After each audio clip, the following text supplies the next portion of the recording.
સર્વે ભક્તજનોને જય શ્રી કૃષ્ણ, જય શ્રી સ્વામિનારાયણ. આજના પ્રવચનમાં આપણે વાત કરવી છે કે જે લોકો સંપ્રદાયમાં એવું માને છે કે ઉર્ધ્વપુંડ્ર ચંદનનું જે તિલક છે એ ઉર્ધ્વપુંડ્ર તિલકની વચ્ચે મધ્યમાં જે કુમકુમનો ગોળાકાર ચંદ્રલો છે, ચંદ્રક છે, એ સનાતનનું પ્રતીક નથી અને તેની જગ્યાએ આપણે ઓમ લગાવી દઈએ તો સનાતનનું પ્રતીક થઈ જાય અને શૈવીઓનું પ્રતીક થઈ જાય. તો ઘણા લોકો સનાતન ધર્મને છેતરવા માટે સંપ્રદાયમાં પાખંડ કરીને હાલી નીકળ્યા છે. એ લોકો શૈવીઓને અને સનાતન ધર્મને છેતરવા માટે નવા નવા કાવતરાઓ બહાર પાડે છે, જેને લઈને આવા ઉભાંગડો બહાર પાડે છે કે ઉર્ધ્વપુંડ્રની મધ્યમાં, ઉર્ધ્વપુંડ્ર તિલકની મધ્યમાં જો કુમકુમના ગોળ ચાંદલાને બદલે ઓમ કરવામાં આવે તો એ લોકો એવું કહે કે સનાતન વૈદિક ધર્મમાં અમે સામેલ થઈ જાય. પણ ઓલરેડી ભગવાન સ્વામિનારાયણ એમણે જે સંપ્રદાય, એમના ગુરુ રામાનંદ સ્વામી ઉદ્ધવજીના અવતાર ઉદ્ધવ સંપ્રદાયની સ્થાપના કરેલી, તો આ ઉદ્ધવ સંપ્રદાયની જે પરંપરામાં જે ચાંદલો પહેલેથી પરંપરાથી મૂળ હાયલો આવે છે, ઉર્ધ્વપુંડ્ર તિલક ચંદનનું અને એમની મધ્યમાં ગોળ કુમકુમનો ચંદ્રક, એ ઓલરેડી સનાતનનું પહેલેથી પ્રતીક જ છે. તમારે નવું કંઈ સનાતન વૈદિક કરવાની જરૂર નથી કે લોકોને સનાતનના નામથી છેતરવાની જરૂર નથી. લોકો હોશિયાર છે. આજે આપણે એમના પુરાવા જોઈશું કે આ સનાતન ધર્મનું પ્રતીક આ લાલ ચાંદલો કેવી રીતના છે અને શું છે. તો આ એક વિડીયો છે, આપણે તમને ડિસ્પ્લે ઉપર ફોટો દેખાતી હશે અને તમે ગૂગલમાં જઈને પણ તમારા ફોનમાંથી સર્ચ કરી શકશો. તો આ જે સ્વરૂપ છે એ ભગવાન વિષ્ણુનું સ્વરૂપ છે. અનંત કેતા શેષનાગ, અનંત શેષ ઉપર ભગવાન એક વિગ્રહ, એક શિલા, શાલિગ્રામ ભગવાનની શિલામાંથી આ મૂર્તિ, આ ભગવાનનું શ્રી વિગ્રહ સ્વરૂપ બનાવેલું છે, જેનું નામ છે અનંત શયન સ્વામી. અને આ એક સાઉથમાં નારાયણપેટ ધામ કરીને તેલંગાણામાં આવેલું મંદિર છે, કર્ણાટકમાં. તો આ તેલંગાણામાં આવેલું જે મંદિર છે અનંત શયન ભગવાનનું, એ અનંત વિગ્રહ, અનંત એક શિલા વિગ્રહમાંથી જે ભગવાનનું અનંત શયન ભગવાન વિષ્ણુનું જે સ્વરૂપ છે, તેમના લલાટની મધ્ય ઉર્ધ્વપુંડ્ર જે સ્વામિનારાયણ સંપ્રદાયમાં જે કરવામાં આવે છે તે જ ઉર્ધ્વપુંડ્ર ચંદનનું, કેસર ચંદનનું કેસરી અથવા પીળું, અને તેમના મધ્યમાં ગોળ એવો કુમકુમનો ચાંદલો જે લક્ષ્મીજીનું પ્રતીક કહેવામાં આવ્યું છે. રાધાજી લક્ષ્મીજીનું પ્રતીક, એ રાધાજીનું પ્રસાદીનું જે કુમકુમ હોય, લક્ષ્મીજીનું જે પ્રસાદીનું કુમકુમ હોય, લક્ષ્મીજીની પ્રસાદી સ્વરૂપે ગ્રહણ કરવાનું, લલાટ ઉપર ધારણ કરવાનું, જે લક્ષ્મીજીનો પ્રસાદ માનવામાં આવે, લક્ષ્મીજીનું સ્વરૂપ, એમની કૃપા રૂપે લક્ષ્મીજી સ્વરૂપે લલાટ ઉપર ધારણ કરવામાં આવે, એ મધ્યમાં લાલ ગોળ કુમકુમનો ચાંદલો, એ આ ભગવાન શ્રી અનંત શયન, એટલે કે વિષ્ણુ ભગવાનનું સ્વરૂપનું એક નામ છે અનંત શયન. જે ભગવાન વિષ્ણુ ભગવાન શેષ શૈયા ઉપર બિરાજમાન છે, ઓઢેલા છે, આવું જે ભગવાનનું દિવ્ય સ્વરૂપ, કે જે મંદિર 4800 વર્ષ કરતાં પણ જૂનું સ્વરૂપ છે, પાંડવ કાળનું છે. પાંડવોમાં આપણે જોઈએ તો રાજકુમાર અર્જુનજીના પુત્ર થયા એ અભિમન્યુના પુત્ર થયા પરીક્ષિત રાજા, જેમનો ભાગવતમાં આવે છે ઇતિહાસ. એ પરીક્ષિત રાજા, એમના જે પુત્ર થયા એ જન્મેજય થયા. એ રાજા જન્મેજયજીએ દક્ષિણમાં નારાયણપેટ ધામ ખાતે તેલંગાણામાં આવેલું આ મંદિર તે બંધાવેલું, અને આ સ્વરૂપ ભગવાન વિષ્ણુનું એ સમયમાં પધરાવેલું, જે 4800 વર્ષ જૂનું છે. જ્યારે સ્વામિનારાયણ સંપ્રદાયની શરૂઆત 200 વર્ષથી થઈ છે, તો આ તિલક ચાંદલો તો ત્યારે વર્ષોથી થતો હોય, 4800 વર્ષથી આ મંદિરમાં વિષ્ણુ ભગવાનને થાય છે. તો જો એવું આપણે પ્રતિપાદન કરીએ કે એવું જ માની લઈએ કે આની શરૂઆત તો સ્વામિનારાયણ ભગવાને જ કરી છે, તો એ સાઉથમાં આવેલું જે મંદિર છે ભગવાન શ્રી વિષ્ણુનું સ્વરૂપ છે અનંત શયન, એમને તો સ્વામિનારાયણ સંપ્રદાય સાથે દૂર દૂર સુધી કંઈ લેવા દેવા નથી. કારણ કે સ્વામિનારાયણ સંપ્રદાય તો ગુજરાતમાં છે, ગુર્જર પ્રદેશમાં છે. તો દક્ષિણમાં તેલંગાણામાં આ જન્મેજયજીએ પાંડવકાલીન જે મંદિર આવેલું જે સ્વરૂપ છે, તે વખતથી 4800 વર્ષથી આ તિલક અને આ જ ચાંદલો ભગવાન શ્રી વિષ્ણુને થાય છે. કહેતા આ જે તિલક ચાંદલો છે સનાતન વૈદિકનું આદિ અનાદિનું પુરાણોનું જ પ્રતીક છે, સનાતન જ છે. આ જે તિલક છે એમની મધ્યમાં જે કુમકુમનો લક્ષ્મીજીનો જે ગોળ ચાંદલો છે, આ ભગવાન લક્ષ્મીનારાયણની ઉપાસના ભગવાન શ્રી વિષ્ણુ અને માતાજી એવા શ્રી લક્ષ્મીજીનું જ પ્રતીક છે અને સનાતન જ છે. પછી એ પરંપરાને વિરોધી જઈને કોઈને છેતરવા માટે આવું ઓમ કરવાની જરૂર નથી. હવે આમના જે પુરાવાઓ છે એ આપણે સંપ્રદાયના શાસ્ત્રોમાંથી જોઈશું. તો સંપ્રદાયમાં પણ આ જ પ્રમાણે વૈદિક પરંપરા મુજબ પ્રમાણો મળતા આવે છે. તો સૌ પ્રથમ તો આપણે જોઈએ તો તો શિક્ષાપત્રીમાં ભગવાન સ્વામિનારાયણે પોતાના હાથે જે ગ્રંથ લખ્યો શિક્ષાપત્રી, એમાં જ શ્લોક નંબર 42 અને શ્લોક સંખ્યા 43માં જે તિલક ચાંદલાનું પ્રતિપાદન કર્યું છે. એમાં તિલક તો ખ્યાલ જ છે બધાને, ઉર્ધ્વ પુંડ્ર તિલક ધારણ કરવું. તો એમના પછી જે 43 નંબરનો શ્લોક આવે છે એ આપણે પ્રમાણ તરીકે જોઈએ શિક્ષાપત્રી ગ્રંથ. તો 43 નંબરનો શ્લોક આ પ્રમાણે ભગવાને લખ્યો કે તન મધ્ય એવ કર્તવ્ય પુંડ્ર દ્રવ્યેણ ચંદ્રકઃ કુમકુમે નાથ વાવૃત્તો રાધા લક્ષ્મી પ્રસાદિના. અને ધારણ કરેલા તે ઉર્ધ્વ પુંડ્ર તિલકને મધ્યે ગોપી ચંદન અથવા ચંદન વડે ગોળાકાર ચાંદલો કરવો, અથવા તો શ્રી રાધાજી કે શ્રી લક્ષ્મીજીની પ્રસાદીનું એવું જે કુમકુમ તે વડે ગોળાકાર ચાંદલો કરવો. આ પ્રમાણે ભગવાન શિક્ષાપત્રીમાં આજ્ઞા કરેલી છે 43 નંબરના શ્લોકમાં. જો એ સનાતન ધર્મનું પ્રતીક નહીં હોય તો ધર્મ રક્ષક, ધર્મ પોષક, વ્યાસ સિદ્ધાંત બોધક એવા ભગવાન સ્વામિનારાયણ શ્રીજી મહારાજ તે પોતાના હાથે લખેલી શિક્ષાપત્રી ગ્રંથમાં આવી આજ્ઞા કરે જ નહીં. ભગવાને આવી આજ્ઞા કરી મતલબ કે એ ચિહ્ન જે નક્કી કરેલું છે તે સનાતનનું જ પ્રતીક છે. ભગવાન સનાતનની બહાર ગયા જ નથી. ભગવાને અવૈદિક સંપ્રદાયની સ્થાપના કરી જ નથી. ભગવાને વૈદિક પરંપરા સ્થાપી છે, સનાતન ધર્મની જ સ્થાપના કરેલી છે.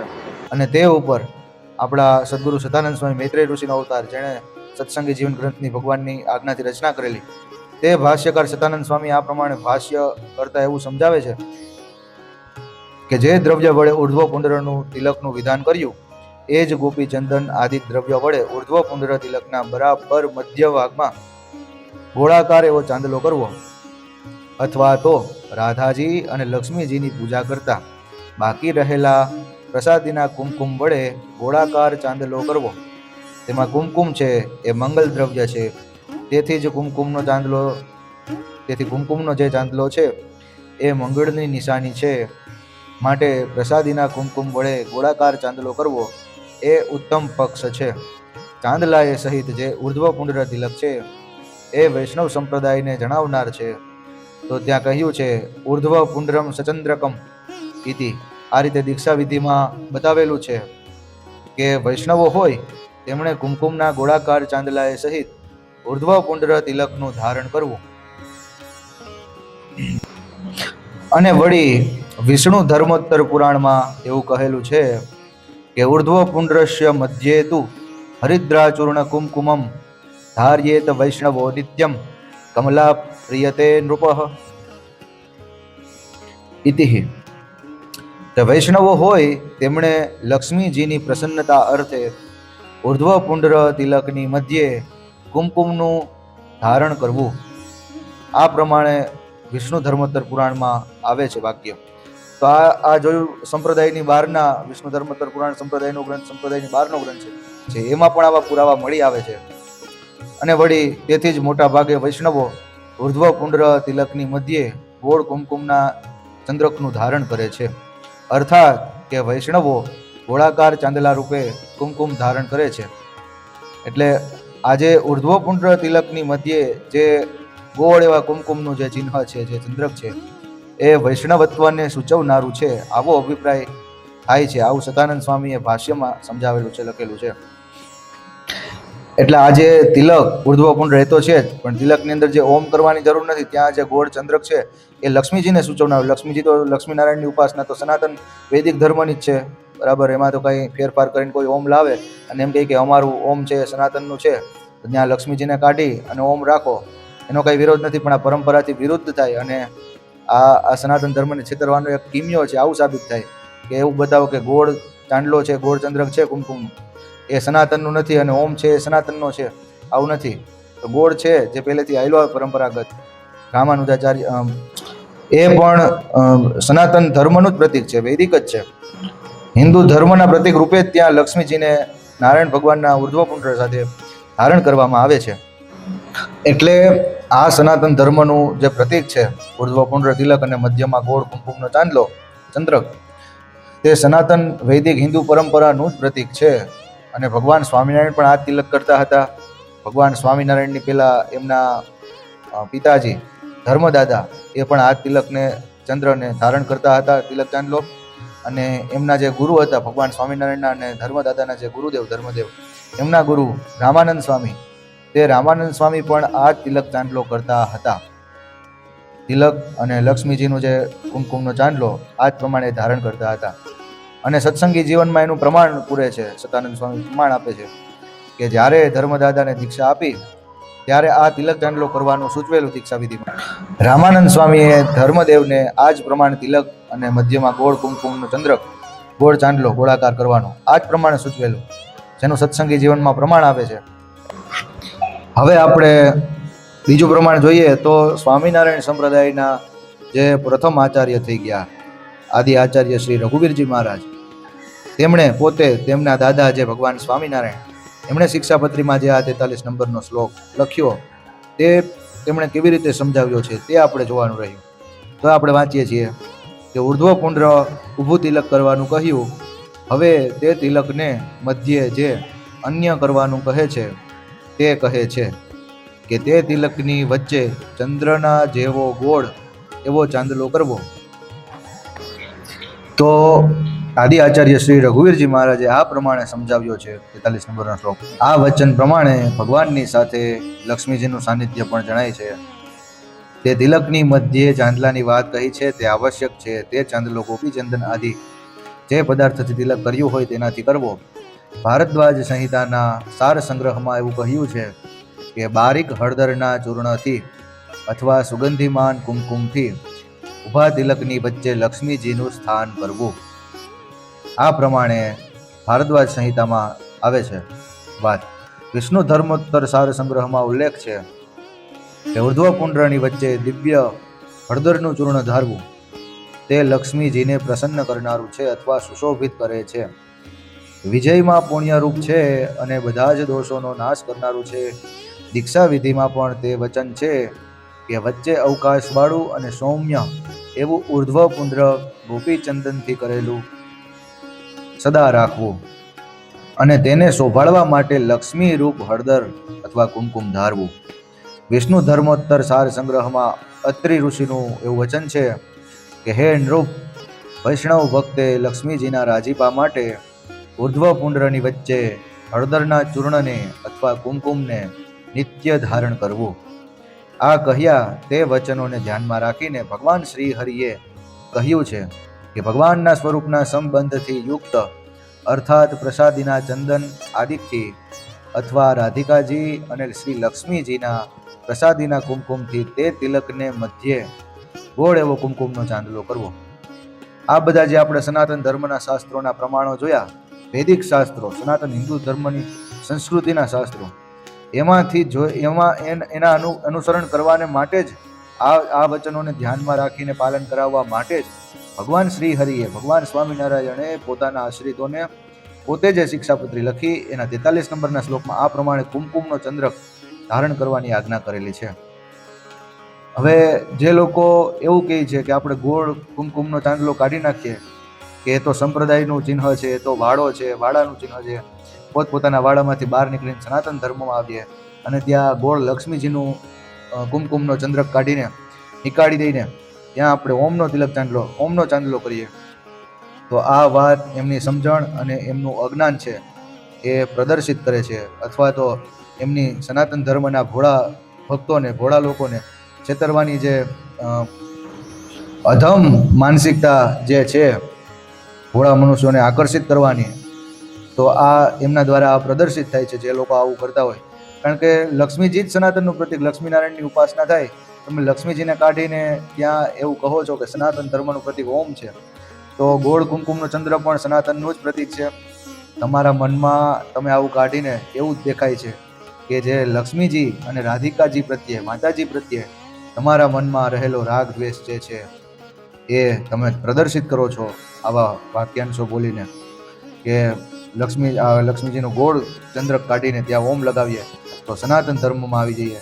આ વાત ઓલરેડી ભગવાન સ્વામિનારાયણ જે સંપ્રદાયની સ્થાપના કરી, કે એમના ગુરુએ શ્રી રામાનંદ સ્વામી ઉદ્ધવજીએ જે સંપ્રદાયની સ્થાપના કરી એ સનાતન ધર્મની જ સ્થાપના કરી છે.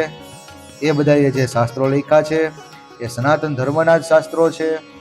જેટલા શાસ્ત્રો એમના નન સંતોએ શ્રીજી સમકાલીન લખાણા એ સનાતનના જ શાસ્ત્રો છે, સનાતન ધર્મ પ્રમાણે જ અનુવર્તે છે. સનાતન ધર્મથી વિપરીત આ સંપ્રદાયમાં કાંઈ નથી. ભગવાને જે સદબોધ આપ્યો છે એ સનાતન ધર્મને લગતો જ અનુવર્તતો જ સદબોધ આપ્યો છે, કાંઈ અલગ નથી કીધું. બરાબર. અહીંયા તમારું અજ્ઞાન આવી રીતના સનાતન ધર્મના ખંભે બંદૂક ફોડીને સનાતન ધર્મના નામથી તમે પોતાનો રાગદ્વેષ અને અજ્ઞાન અને માતાજી પ્રત્યેનો જે રાગદ્વેષ, તમે લક્ષ્મી કુદાળ અને રાધાજી કુદાળ કે જે રાધાજીની ખોદણી કરે લક્ષ્મીજીની, આવી રીતના નારાયણની સમીપમાંથી રાધાજી અને લક્ષ્મીજીનું કાઢી નાખે ચિહ્ન, અને તમે તમારી જાતને અજ્ઞાન પ્રદર્શિત કરીને તમે સનાતન કહેવડાવતા હોય તો તમે સનાતન પણ નથી. કારણ કે ભગવાન નારાયણની પૂજા માતાજી લક્ષ્મીજી સજોડે જ થાય અને એમની કૃપા પણ સજોડે જ મળે. સાંગાએ સપરિવારાય. આ પ્રમાણે ભગવાન લક્ષ્મીનારાયણની મહાપૂજામાં સ્થાપના થાય, તિલક ચાંદલો એમનો થાય. સ્વામિનારાયણ ભગવાને જે કંઠી આપી છે તો એ કંઠી બે વડી છે, લક્ષ્મીજી અને નારાયણની અથવા રાધિકાજી અને કૃષ્ણજીની.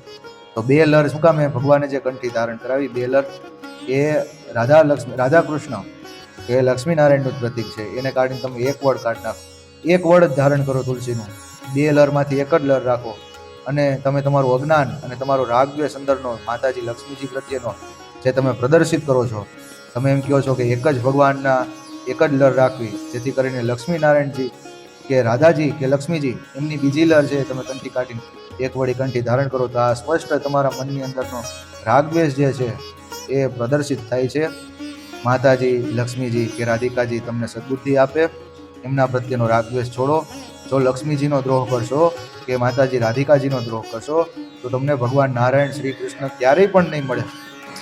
અને આવો દ્રોહ કરીને તમે જો તમારી જાતને સનાતની માનતા હોય, સંપ્રદાયના તો બહુ દૂરની વાત છે, એનો દ્રોહ કરીને આવી રીતના, તો તમે સનાતન ધર્મના પણ નથી એ વાત અહીંયા સાબિત થઈ જાય છે. કારણ કે જે લક્ષ્મીજીનો નથી, જેને લક્ષ્મીજી નથી ગમતા, જેને રાધિકાજી નથી ગમતા, એને તો શ્રી કૃષ્ણ ભગવાન કે ભગવાન નારાયણ પણ અપનાવવા તૈયાર નથી. તો ભગવાન જાજુ આપણે વિશ્લેષણ નહીં કરીએ. ભગવાન રાધાજી, લક્ષ્મીજી, લક્ષ્મીનારાયણ ભગવાન, રાધા કૃષ્ણ ભગવાન આવા લોકોને સદબુદ્ધિ આપે. અસ્તુ. જય શ્રી સ્વામિનારાયણ. જય શ્રી કૃષ્ણ.